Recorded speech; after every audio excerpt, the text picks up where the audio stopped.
We're going to play a game in today's video. And the game is, we're going to pretend that the people at the CW are actually normal and sane human beings. I know, it's going to involve a lot of imagination. Hi everyone, it's Az here from HeelvsBabyface. It's still less than 24 hours since the news filtered out that Ruby Rose has left her role as Batwoman in the CW show of the same name. Of course, she gave a very nice speech about thanking the showrunner and the crew for all their hard work and the success of the first season, which was actually a mitigated failure and disaster. But of course, as I said in the intro, we have to pretend that the people in the CW are normal and rational human beings, which of course they're not. However, with Ruby Rose stepping away and with the show not returning until 2021, this actually affords the CW the time that they need to course correct and put this show on the path that it should be on. As I also said in the intro, this would involve them being normal, sane, rational human beings, which they won't do. And in actual fact, if I can make a quote here from the statement of Ruby Rose's release from the show, the studio and network are firmly committed to Batwoman's second season and long-term future, and we, along with the show's talented creative team, liar, look forward to sharing its new direction, including the casting of a new lead actress and member of the LGBTQ+ community in the coming months. So they've learnt nothing, and in actual fact are quite happy to put a comment displaying that they're bigots. We will actively discriminate in the casting of this role. You couldn't get away with this if it was a straight person. But because it's a member of the alphabet community, it's fine to be openly bigoted. But this is, of course, one of the problems with the far extreme left, in as much as they are massive hypocrites who call for equality, who call for representation, and yet gatekeep, bully, and love to push elements like segregation and bigotry themselves. Yes, they are hypocrites of the highest order. But this video isn't about that sort of thing, even though I thought I'd slide it in at the beginning just to make sure. What I want to go through now is how I would personally change the show. Which, of course, as I've said, won't happen. Do not think for a single moment, or I think for a single moment, that these ideas will be looked upon or taken into consideration, because they won't. Because as Caroline Dries herself said just a few days ago, for season 2, we're going to give people what they want. A good show? No. Pirate lesbians! The show has a singular agenda, which I'm actually a little bit confused about, because if it is propaganda for the gay community, but if being gay isn't a choice, it's something that you're born into, then I don't understand the propaganda, because you can't change who you are. Anywho, what would I do to course correct the show? Number 1, don't recast the new Batwoman as Kate Kane. I think it's very important that you actually let the character of Ruby Rose die. Why? It's symbolic, first and foremost, that Batwoman, that first series, is dead and buried. it didn't work, and it's gone. And it also allows the showrunner a second chance, something that is very, very rare in TV. They now have an opportunity to take a character and actually create a proper character arc from the get-go. However, if they stick with the character of Kate Kane, they can't do that. And the new actress will have to take all the baggage from the first season into the second season. Who would I cast as the role of Batwoman? Well, you could play with the idea, possibly, of Barbara Gordon moving from Batgirl into Batwoman. One thing that you have to understand is this is a completely different universe, and they do themselves play very fast with the lore here. So we can do things like that. Personally, though, I would actually take Helena Bertinelli as the Huntress, or Stephanie Brown, who used to be the Spoiler, and elevate one of those characters into the role of Batwoman. Helena Bertinelli, during the No Man's Land story, actually donned the mantle of Batgirl without Batman's permission in an effort to prove to him that she can be a team player within the Bat family. Ultimately, it didn't work out for her, and she went back to being the Huntress. The Spoiler, Stephanie Brown. She has very big links with the Bat family. She started off as the Spoiler, then she became Robin, then she became Batgirl, now she's back to being Spoiler again. So she has had a lot of experience within that family unit. So if you took Stephanie Brown, you could cast a younger actress as well, somebody in their early 20s, and have her take on the mantle of Batwoman. You could also explore her past, but most importantly, make sure she has a hero's journey. However, drawbacks for the showrunner, of course, would be that Stephanie Brown is straight and not gay. But if the show could actually get its head out of its own arse and understand that this is meant to be a vessel of entertainment for people, then that would be absolutely fine. You still have the characters of Sophie and Julia, who are both lesbians, and you can actually explore a developing relationship between them, especially now that Sophie has come out to her mother and wants to be more open about her sexuality. But that would actually involve thought, because all Sophie has been in season 1 is a literal trophy. Sophie the trophy. She has been the black actress who is gay in the show, who is being fought over by the other white lesbians. If this isn't fetishism of the highest order right there and then, I don't know what is. But of course, as I said in the intro, we have to try and pretend that the people at the CW are normal and rational human beings, which they are not. So you can still have your gay characters, it just wouldn't be the main character.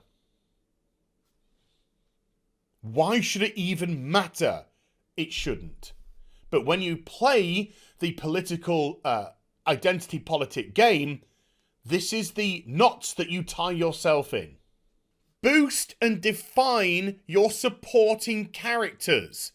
The main supporting characters in the show, Luke and Mary, after 20 episodes, are not defined. We have no idea who they actually are. Mary is the half-sister, the stepsister with a heart of gold, who's actually a narcissist, who will do anything to help strangers, but would rather go out partying, who's a great supporter of the alphabet community, but then really closes up when she herself gets hit on, who's an alkie and druggie, because she's a Southern Californian ditzy airhead who's actually a genius, and she's on the East Coast which is Gotham.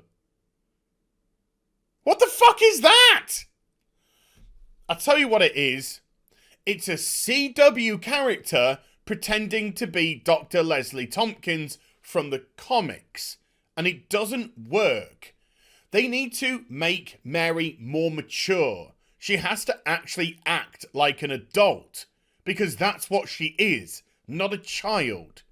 She has to be responsible, and Mary needs to be the medic of the team, both physically and psychologically. She's the person that needs to mend Batwoman's wounds on the outside and in her head. She needs to be the confidant that Batwoman can turn to when she gets herself into tricky situations, when she gets herself into world situations that she can't yet deal with. Mary should be a very powerful character, and that would elevate her as a powerful female character without being this stupid trope thing that they have presented her as at this moment in time. It's ridiculous. Make her a defined character. The same with Luke. He has to be significantly different to Mary.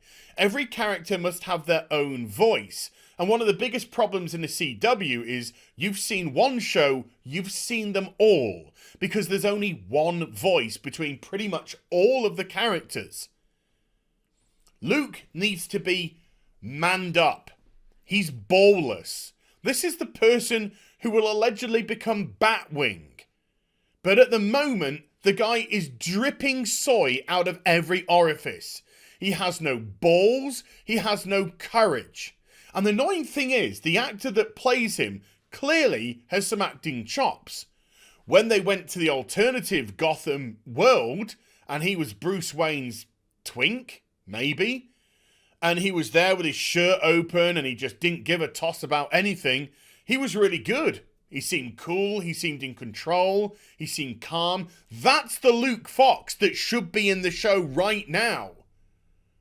Somebody who knows what they're doing.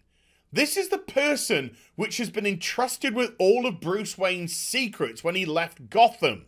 And yet he acts as if he's a rookie on his first day out of school and college. His intellect needs to be more defined.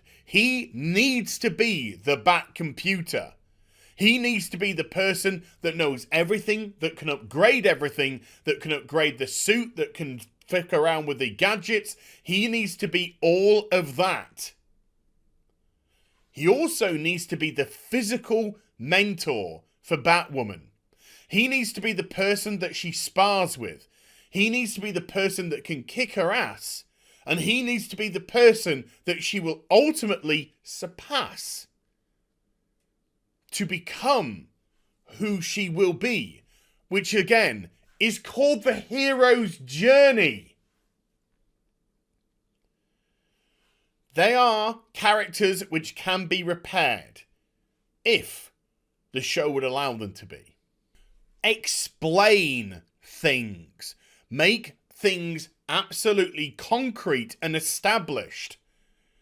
Where did Kate Kane become a billionaire from in the show? Her father's still alive. If there were billions to be had in the Kane family, they would be his, not hers. But even in the show, it's not even established that Jacob is a billionaire. So why would she be one? Why did she just walk into Wayne Enterprises and claim it as her own? It didn't make sense. Why did she turn the whole of Wayne Enterprises into an estate agent's? Or a realtor, if you're American?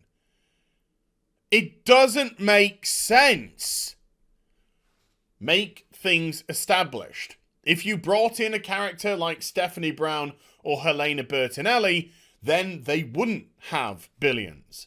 And therefore you could play with storylines of money, how to get money, how to possibly embezzle some of the Wayne fortune, the way that Bruce would funnel money from Wayne Enterprises into his Batman R&D. Luke has to be that character as well. He has to be the person who holds the purse strings, so to speak. But make things established. Take her out of Wayne Enterprises. That needs to go. You can have the Batcave. You can have access to the Batcave through Wayne Enterprises, but get them out of the office. That office is too safe an environment for nothing to happen in. You want the predominant exposition scenes, discussion scenes to be held in the cave. It's an intrinsic part of the character. Which is bringing us on to a very, very important point now. Batwoman has to have a character arc. She didn't have a character arc in season 1. The vast majority of her issues were resolved in the very first episode of the show, which was donning the suit to enable her to save Sophie from Alice. She did that. Da-da! Then it was made clear at the end that Alice was actually her sister, presumed dead many years ago from falling off of a bridge, which of course Batman failed because you have to drag people down to the level of the writing and the showrunner. I couldn't help the little stab. I'm sorry. I've tried so hard in this video not to. And where did that storyline go? Nowhere. All over the place. Every time she had an opportunity to apprehend Alice, she let her go, let her go, let her go, stopped her, she got out, let her go, stopped her, etc. And every time that she did, Alice would kill and kill and kill and kill. Ending in Kate herself becoming a murderer. And instead of actually exploring that, instead of making it a character flaw and something that she would have to rise up from, they simply dragged Batman down to her level and said, "Don't worry about it, darling. He killed the Joker." And it was forgotten about in the next episode. This new Batwoman must have a true story arc. She must have success, followed by crushing failure, and then built back up again to succeed by the end of the season. She needs a villain that is smarter and can best her for the vast majority of it before she learns, becomes wiser, and overcomes. These are the traits of a hero. Kate exhibited nothing but villainous traits throughout the whole of the series, in desperate need of validation and praise and power. These are the traits of a villain. You must create a hero's journey. Somebody that people can like, get behind, and support and empathize with. If they're capable of doing that. And as I said in the intro of the video, that would work off the assumption that they're normal, rational human beings. Let's just wrap this up.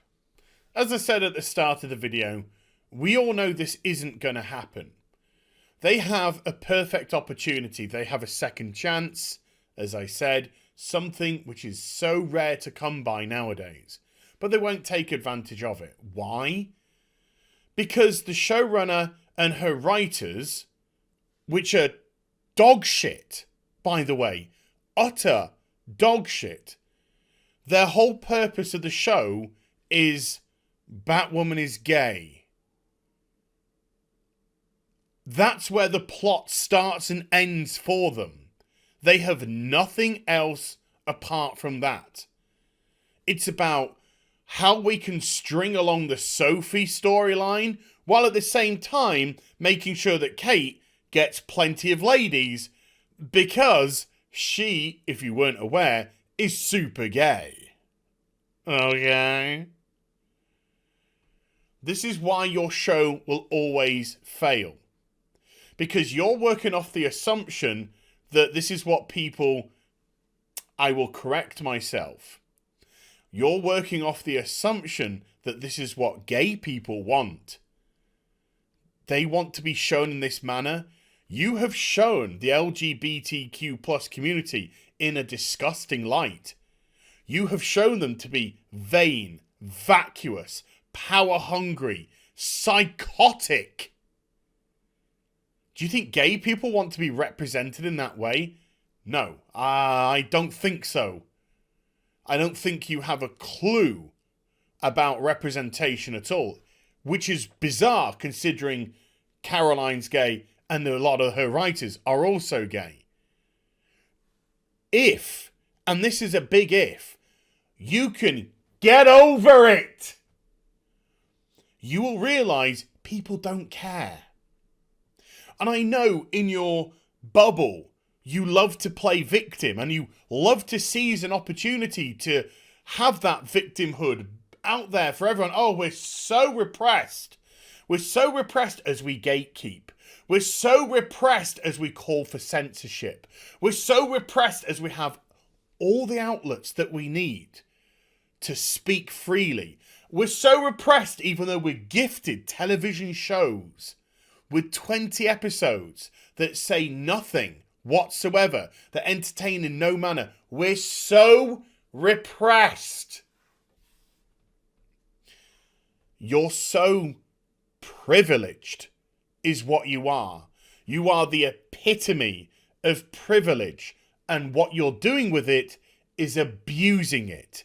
You're Kate Kane. You're vain. You're narcissistical. You crave power and validation. You can't write a hero show when the people who are running it are also villains. It's just never going to work. So the final thing the show would need to do to succeed is to fire them. Fire the showrunner, fire the writers who have put out some of the worst shit I've ever had the misfortune to watch on television. They need to bring somebody in that wants to entertain both men and women, both straight people and gay people, people of different races and genders, and not use it as a political, ideological soapbox to preach about something that people can't change. But this is why the CW exists. And this is why the network is falling apart at the seams. And it won't be long. It will not be long until that comes tumbling down. Hope you enjoyed the vid. If you did, do give it a thumbs up and also subscribe to the channel. Follow me on social media and YouTube for live streaming. Links are in the description box down below. And I'll be back with some more stuff very soon. You take care. Bye for now.